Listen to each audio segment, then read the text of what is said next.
আসসালামু আলাইকুম। আমার খামারের জন্য কিছু কাঠের বসি লাগবে। আগে আমি যেগুলো বিছিয়ে দিয়েছিলাম ওগুলো অনেক ময়লা পড়ে গেছে, তাই জন্য আমি এগুলা চেঞ্জ করব ভাবছিলাম। তাই জন্য আজকে বাজারে গিয়ে কাঠের বসি বস্তাত করে ভরে নিলাম।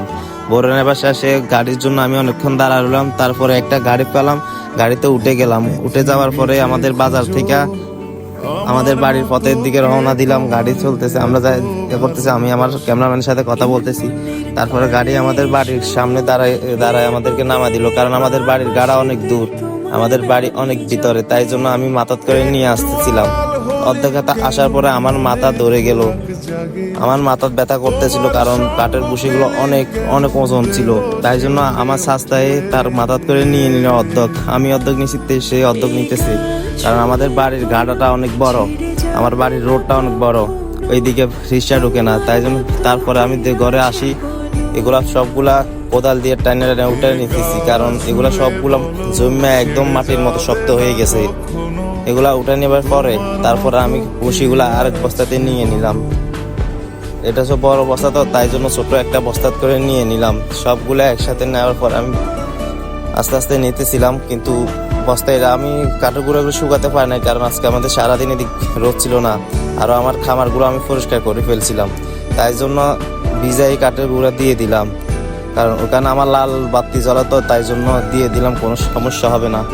লাল বাতির কারণে আমার কাঠের গুঁড়াগুলো শুকাইয়ে যাবে, তাই জন্য আমি দিয়ে দিলাম। কাঠের গুঁড়াগুলো শুকাইয়া দিলে ভালো হয় অনেক। আমার হাতে সময় ছিল না কাঠের গুঁড়াগুলো শুকানোর জন্য, কারণ কালকে থেকে আমি কাজে যাব।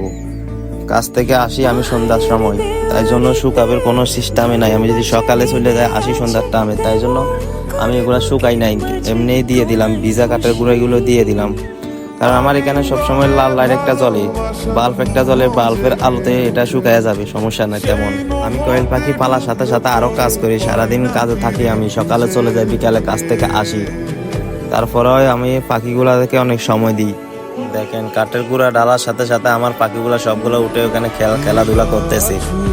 অনেক ময়লা ছিল আগে, এখন অনেক পরিষ্কার হয়ে গেছে, তাই জন্য পরিষ্কার কাঠের গুঁড়া দেখে ওগুলাতে খেলাধুলা করতেছে। আমি এক সাইড দিয়ে বিছাতেছি আর ওরা আরেক সাইড দিয়ে ওদের পা দিয়ে বিছিয়ে দিতেছে। দেখেন দৃশ্যটা অনেক সুন্দর, ওরা কত সুন্দর করে খেলাধুলা করতেছে।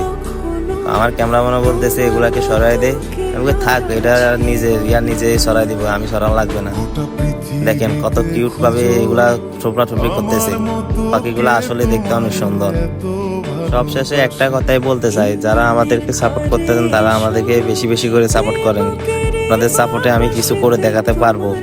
আর যারা আমাকে সাবস্ক্রাইব করেন নাই তারা দয়া করে প্লিজ একটা সাবস্ক্রাইব করে দেবেন।